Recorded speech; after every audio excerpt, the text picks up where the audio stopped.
চলে এলাম আজকে আমার মায়ের একটা রেসিপি নিয়ে। আজকে করব ডিম কষা। আমার মা যেভাবে ডিমের ঝোল, ডিম ডালনা, ডিম কষা করতো, আজকে আমি ডিম কষা করব। ডিমের ডালনা, ডিম কষা এগুলো তো অনেক পুরনো দিনের রান্না, অথেন্টিক রান্না এইসবগুলো। তো আমার মা যেভাবে করতো সেই তার সাথে আমি একটা অন্য মশলার টাচ আপ দিয়ে আমি নতুনভাবে আজকে ডিম কষা করব। সেটা কি মশলা চলো আমরা দেখে নিই। সেটা কি মশলা এখন বলবো না, আমি তোমাদের একেবারে দেখাবো আমি কি মশলা দিয়ে ডিম কষা করছি। তো আমি ততক্ষণ আমি সব কিছু জোগাড় করে নিই। ডিম, আলু থেকে শুরু করে আর যা যা লাগবে আমি সব কিছু জোগাড় করে নিয়ে আমি তোমাদের কাছে ফিরে আসছি।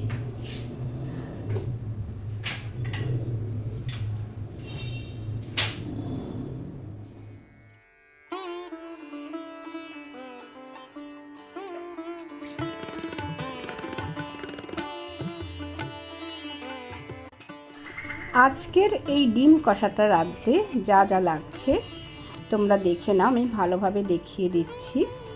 পেঁয়াজ, রসুন, ক্যাপসিকাম, টমেটো, আদা, কাঁচা লঙ্কা, ধনেপাতা। টমেটো আমি আলাদা করে একসাথে আরও টমেটো নিয়ে মিক্সিতে পেস্ট করে নেব। ডিম আর আলু সিদ্ধ করে দেখালাম, কিভাবে সিদ্ধ করতে হয় সেটা না দেখিয়ে একেবারে সিদ্ধ করার পর দেখালাম। টমেটো আমি পেস্ট করে নিয়েছি। এটা পেঁয়াজ, রসুন আর কাঁচা লঙ্কা একসাথে মিশিয়ে আমি পেস্ট করে রেখেছি। ক্যাপসিকামটা 4 কোনা টুকরো করে কেটে রেখেছি। আর ধনেপাতাটা একেবারে শেষে আমি কেটে কেটে মিশিয়ে দেব। 2টো পেঁয়াজ আমি পেস্ট করে নিয়েছি আর একটা পেঁয়াজ আমি সরু সরু করে কেটে রেখেছি। এটা হচ্ছে জায়ফল। এই রেসিপিটার প্রধান উপকরণ হচ্ছে জায়ফল।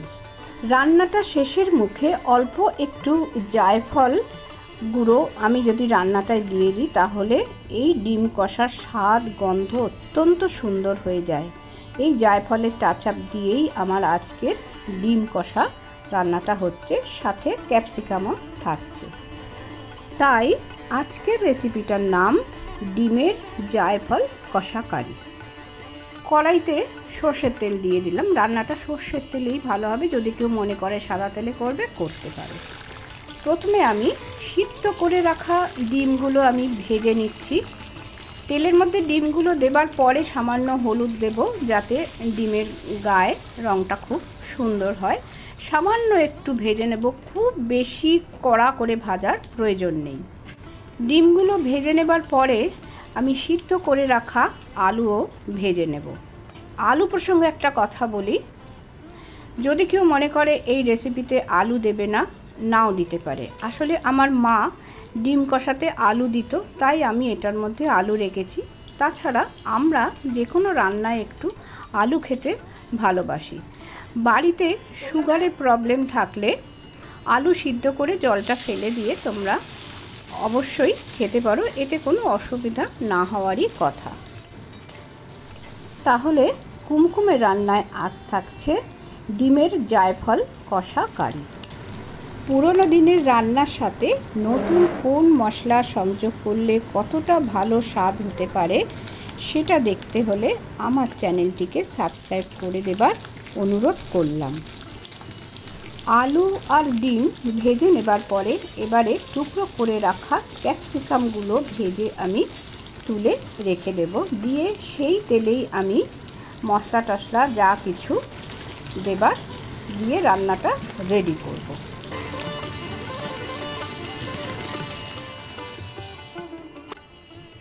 এবার সেই তেলেই দিয়ে দিলাম 2টো শুকনো লঙ্কা। অন্য কোনো মশলা কিন্তু ফোড়নে দেয়া হবে না। আর দিয়ে দিলাম তেজপাতা। এই দুটো ভালো গন্ধ বার হলে পরে আমি কুচিয়ে রাখা পেঁয়াজটা দিয়ে দিলাম। দিয়ে কিছুক্ষণ ভাজবো এবং পেঁয়াজটা ভাজার মধ্যেই আমি ছোট্ট 1 চামচ, মানে চায়ের চামচের হাফ চামচ একটু চিনি দিয়ে দেব। দিয়ে কিছুক্ষণ ভেজে নেবার পরে, মিনিট খানেক ভেজে নেবার পরে একটু লবণ দিয়ে দেব। দিয়ে পেঁয়াজটা একটু সামান্য লালচে করে ভাজবো, কিন্তু পেঁয়াজ যেন পুড়ে না যায়।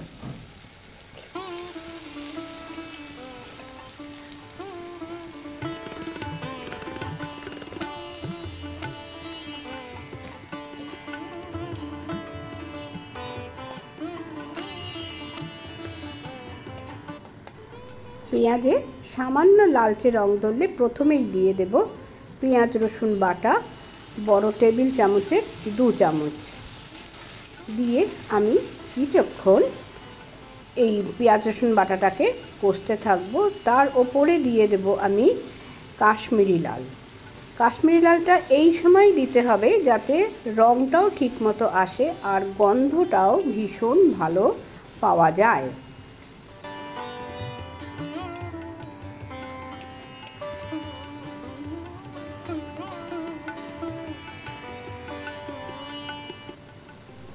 এবার দিয়ে দিলাম 1.5 চা চামচ আদা পেস্ট।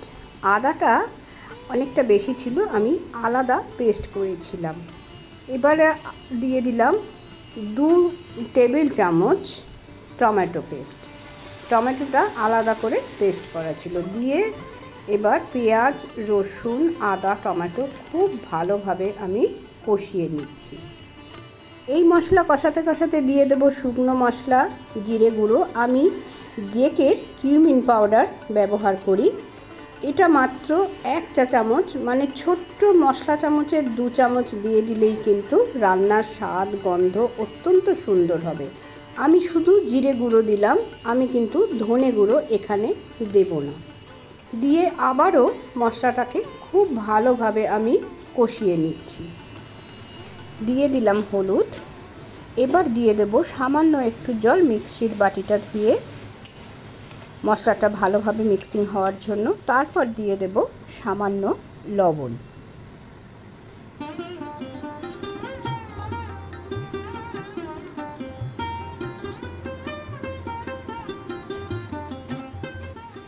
সব কিছু একসাথে মিশে যাবার পরে এবারে ভেজে রাখা আলু, ক্যাপসিকাম আর ডিমটাও মশলার সাথে মিশিয়ে দেব। দিয়ে পুরো প্রক্রিয়াটাকে বেশ ভালোভাবে আমি কষাতে থাকব। বেশ ভালোভাবে কষাতে হবে যাতে সমস্ত উপকরণের সাথে মশলাটা ভালোভাবে মিশে যায়।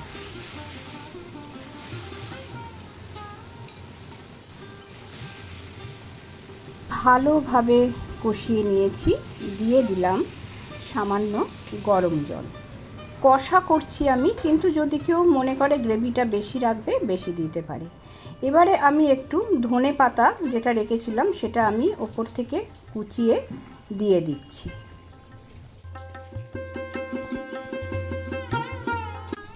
এই অবধি এসে এইবারে কিন্তু জায়ফল গুঁড়োটা মিশিয়ে দিতে হবে। 4টে ডিম আর 2টো বড় আলু, এর জন্য আমি কিন্তু ওই একটা জায়ফলের 6 ভাগের 1 ভাগ গুঁড়ো করে আমি গ্রেভিটার সাথে মিশিয়ে দিলাম। দিয়ে কিন্তু একটু ভালোভাবে ফোটাতে হবে। একটু গরম মশলার গুঁড়ো দিয়ে দিলাম। এলাচ দারচিনি লবঙ্গ আমি গুঁড়িয়ে রাখি ঘরেতেই, সেটা আমি দিয়ে দিলাম। আর দিয়ে দেব 1 চামচ ঘি। দিয়ে ভালোভাবে মিশিয়ে নিয়ে সামান্য গ্যাসের ফ্লেমটা কমিয়ে দিয়ে আমি পুরো রেসিপিটাকে একটু চাপা দিয়ে রেখে দেব কিছুক্ষণ। এই জায়ফল অত্যন্ত উপকারী একটি মশলা। আমাদের প্রত্যেকটি মশলারই কিছু না কিছু গুণ আছে। আমি জায়ফল সম্বন্ধে বলি আজকে। জায়ফল ইংলিশে যাকে আমরা নাটমেগ বলি, সেই জায়ফল আমাদের ডাইজেশনে হেল্প করে। অ্যান্টিঅক্সিডেন্ট, অ্যান্টি ইনফ্লামেশনের একটি গুরুত্বপূর্ণ ভূমিকা আছে জায়ফলের। জায়ফল অনিদ্রা দূর করে। জায়ফল স্কিন ভালো রাখতে সাহায্য করে। ব্রেন টনিকে জায়ফল অনবদ্য। আমাদের মুড, মেন্টাল হেলথ সাহায্য করে জায়ফল। তাহলে তোমরা দেখে নিলে ডিম কষা। আমার মা যেভাবে ডিম কষা করতো সেভাবেই আমি করলাম।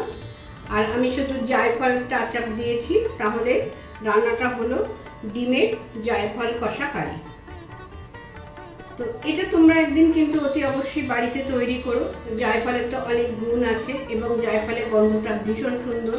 খুব একটা বেশি দেবে না, বেশি দিলে একটু তেতো হয়ে যায়। তো বুঝে শুনে দেবে, সবাই জানো কতটা কি পরিমাণে কতটা কি দিতে হয়। তো আজকে তাহলে এই রেসিপিটাই থাকলো, ভিডিওটা এখানে শেষ করব। আমি একটু চা করে নেব আমার জন্য। সবাই ভালো থেকো, সুস্থ থেকো, ধন্যবাদ।